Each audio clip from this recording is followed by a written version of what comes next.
us on such short notice. Let me first begin, before I start to make any remarks and any remarks about next steps.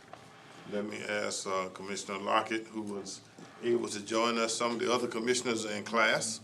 Okay, their ACC is still going on and they're in class. So, but Commissioner Lockett is here, and so I just want to give him an opportunity to speak about his relationship with Commissioner Rivers. Okay, and then we'll go through the rest of the procedure. Commissioner Lockett. Thank you, Mr. Chairman.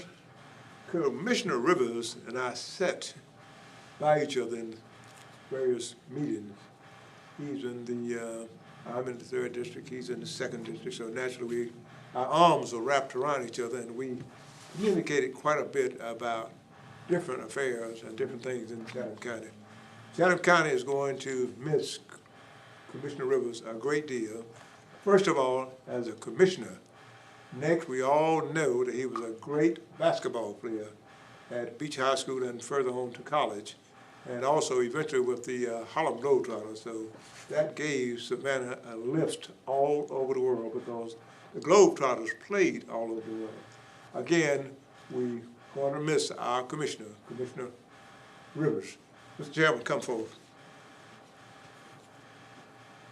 Let me say the Commissioner Gator Rivers passed away on Saturday morning at 12:03 on the 29th. And the Board of Commissioners as well as the Team Chatham are saddened by the passing. And Commissioner Rivers we are sending our condolences to the family. We are in constant contact with the family. I've talked to them just before coming out here, and they're finalizing the arrangement. As soon as they have all the arrangements together, then they will let us know. We all know that he was a legend here in his basketball skills as well as with the boys club. And for me personally, Commissioner Rivers and I started learning how to play basketball together in Crawford Square. All right, I always tease Gator that the reason he learned to dribble so well is because we had to dribble around potholes. We played on clay. We didn't play on cement or asphalt.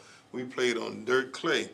And you had to learn how to dribble the ball around those holes that were there. So, and I told him that's how he perfected his skills with dribbling. And that was the joke between the two of us. And then we became competitors. He went to Beach High School, I went to Tompkins. We both were on the east side, then we moved west. And so it was like we were following each other, but in different direction. And so we played against each other in football and basketball and running track against each other in high school. But the passing of Commissioner Rivers and the passion he had for those who lived in the 2nd district will always be with us. And for now, next step, and I think that's why I've been receiving as many calls about what it is next. The Enabling Act of Chatham County calls for us to use Section 1-1083A, and I provided you with a copy of that.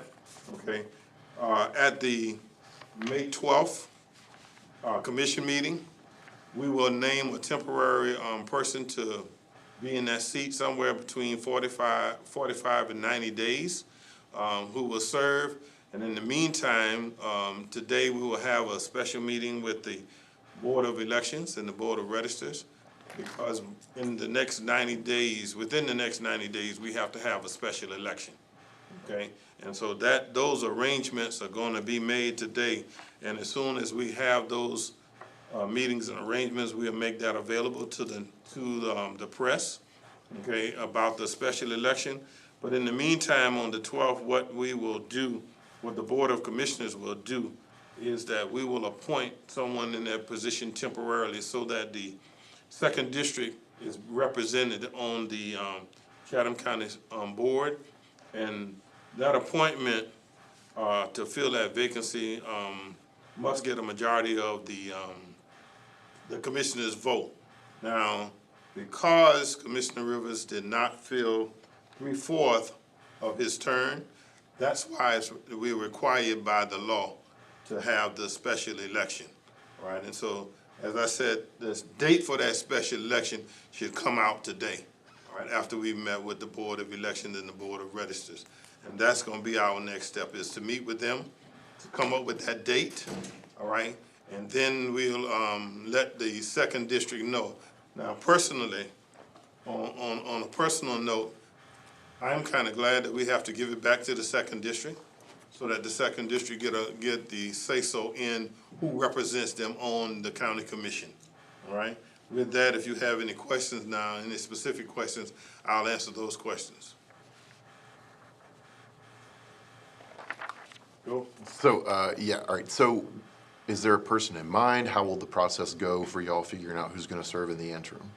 No, I think, and I think Commissioner Lockett here can testify, all of us have been getting calls, okay? Text messages or emails about people who are interested. And so I wanted them to know, and that's one of the reasons why I thought it was important that we have the press conference. Any appointment we make is temporary, okay? It's not a permanent. There will be a special election to fill the, fill the vacancy or to fill the rest of his term, which is a little over a year that you still have to go. But yes, there are members of the second district. In fact, someone who called me, I had to tell two of them that they don't live in the district, so they can't be considered. Okay, and I'm not gonna give out those names, of course, but it has to be somebody from the second district. Has Tony Riley reached out at all? Will the person who is appointed by commission to be put in that seat, will they be able to run in the special election for the position? If they qualify in the second district, the answer to that question is yes. So no, there's no like rule barring them if y'all appoint No, them? there's no, the election board determines the rule of who runs, all right? As long as you qualify and they put your name on the ballot, then you qualify for it. Even the person that we will put in that temporarily, they'd have that same option. All my other questions are math questions, like how many days until November? Is it more than 90? We have to, no, it says, we have to do it in less than 90 days. Yeah, so it's gonna be before. So it's gonna be, yeah, so if you count 90 days from Saturday, so we're talking about sometime in August? August, yeah. Yeah. Okay. Okay. May, June, July, by August. Sometime July, August will be the time frame. And we'll get to those specifics today with the election board. We'll get to the specific date it will be. And y'all got a meeting set up today? for Yeah, that? and that meeting is set up for today. And also it'll give them the time for qualifying, all right?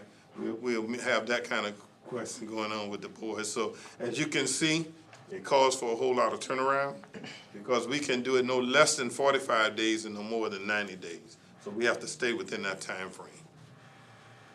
And you said the county is coordinating with the family as well as Campbell and Sons on the funeral arrangements and everything? Yes, we, in fact, I talked with his wife earlier today, all right? And they're meeting with Campbell Funeral Services today. And once the details of those get together, we'll know now. Right now, we don't know when nor where.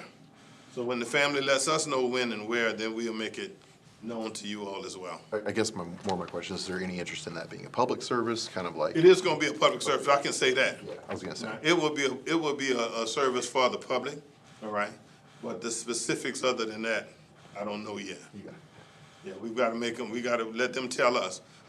We're here to serve the family and to help them get through this time and this space. And so, one step at a time. That's it. Well, thank you, ma'am, thank you, sirs, for being here, and we'll get it out as soon as we can, all right? Thank you.